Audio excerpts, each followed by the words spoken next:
नमस्कार मंडळी, कशा आहात तुम्ही सगळे? मी धनश्री, स्वागत आहे तुम्हा सगळ्यांचं माझ्या यूट्यूब चॅनलमध्ये. तर मी आज इथे वटपौर्णिमेचा उपवास होता, तर त्यानिमित्त मी इथे भाजीचं काहीच नव्हतं. मार्केटमध्ये गेले तिथे पण काहीच नव्हतं, तर मी इथे आलूची भाजी बनवलेली आहे आणि ते पण थोडी वेगळ्या पद्धतीने बनवली आहे. तर चला म्हटलं तुमच्यासोबत पण शेअर करूया. चला तर मग जास्त वेळ न गमावता व्हिडिओला स्टार्ट करूया. आणि जर का व्हिडिओ आवडला तर लाईक आणि सबस्क्राईब करायला विसरू नका. तर सगळ्यात आधी मी इथे 4 आलू घेतलेले आहे आणि त्याला असं त्याच्यावरची जे साल आहे ते काढून घेत आहे. आलूचे साल इथे काढून झाले की मग त्याला कापून घ्यायचं आणि एका पाण्यामध्ये स्वच्छ धुवून घ्यायचं आणि कापडाने पुसून घ्यायचं.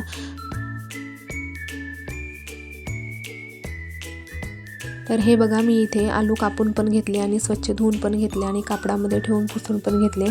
तर आता मी इथे कढईमध्ये तेल टाकून घेतले आणि तेल इथे तापलेलं होतं, तर मी या आलूला इथे फ्राय करून घेत आहे.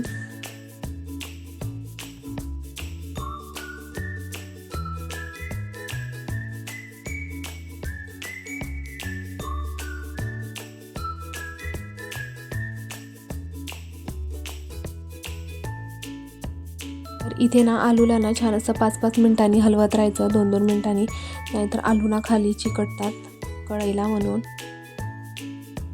तर बटाटा इथे फ्राय होत आहे. तर आपण मसाल्याची तयारी करूया. तर मसाले मी इथे काही फार वापरलेले नाही आहेत, घरगुती आपले जे बेसिक मसाले आहेत तेच वापरलेले आहे. तर सगळ्यात आधी मी इथे 4-5 लसणाच्या पाकळ्या घेतलेल्या आहे आणि 4-5 हिरव्या मिरच्या घेतलेल्या आहे आणि थोडंसं इथे मी जिरं आणि 1 टमाटर टाकलेला आहे.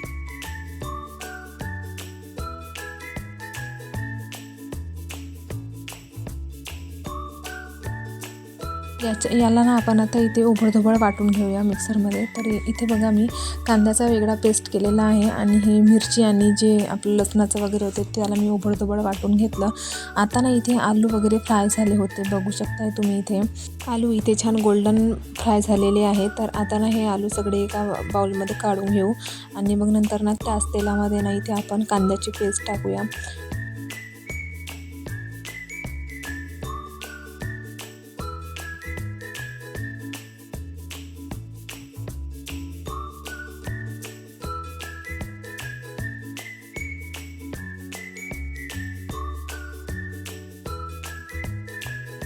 कच्च्या कांद्याची पेस्ट केलेली होती मी, म्हणून इथे मी जास्त वेळ थोडं इथे शिजू दिलेलं आहे, म्हणजेच इथे गोल्डन झालेला आहे.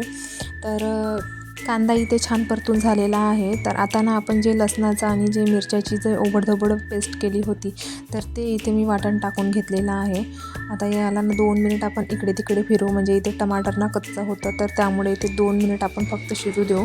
आणि मग नंतर आपण यामध्ये जे आपले बेसिक मसाले आहे, धनिया पावडर, जिरा पावडर आणि लाल तिखट आणि हळद आणि चवीपुरतं मीठ, इतकेच मसाले तुम्हाला याच्यामध्ये ॲड करायचे आहे. याच्या व्यतिरिक्त जर तुम्हाला कोणते मसाले जर आवडत असेल, गरम मसाला वगैरे, तर तुम्ही इथे ॲड करू शकता. पण मी काही याच्यामध्ये गरम मसाले वगैरे काही ॲड केलेले नाही आहेत.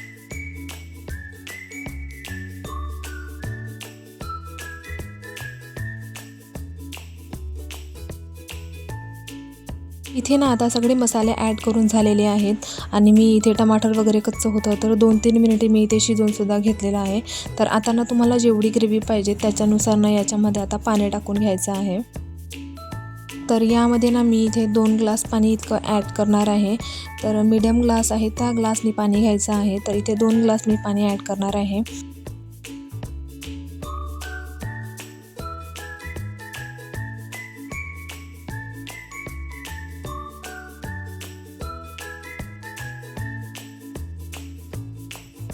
इथे ग्रेव्हीला छान अशी बघू शकता तुम्ही उकळी आलेली आहे, मस्त छान ग्रेव्ही गरम झालेली आहे. तर आता यामध्ये जे फ्राय केलेले आलू जे होते तर तो इथे टाकून घ्यायचा आहे.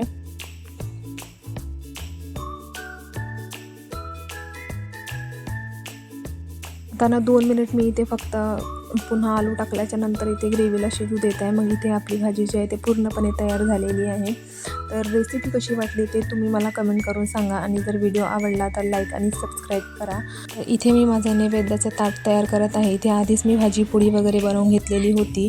तर हे बघा, इथे माझी भाजी पूर्णपणे तयार झालेली आहे. त्याच्यामध्ये शिरा पण मी ॲड करणार आहे. तर त्याचा व्हिडिओसुद्धा माझ्या यूट्यूब चॅनलवरती आहे, तर तो तुम्ही जाऊन तिथे नक्की बघा. तर भेटूया पुढच्या व्हिडिओमध्ये. Bye bye.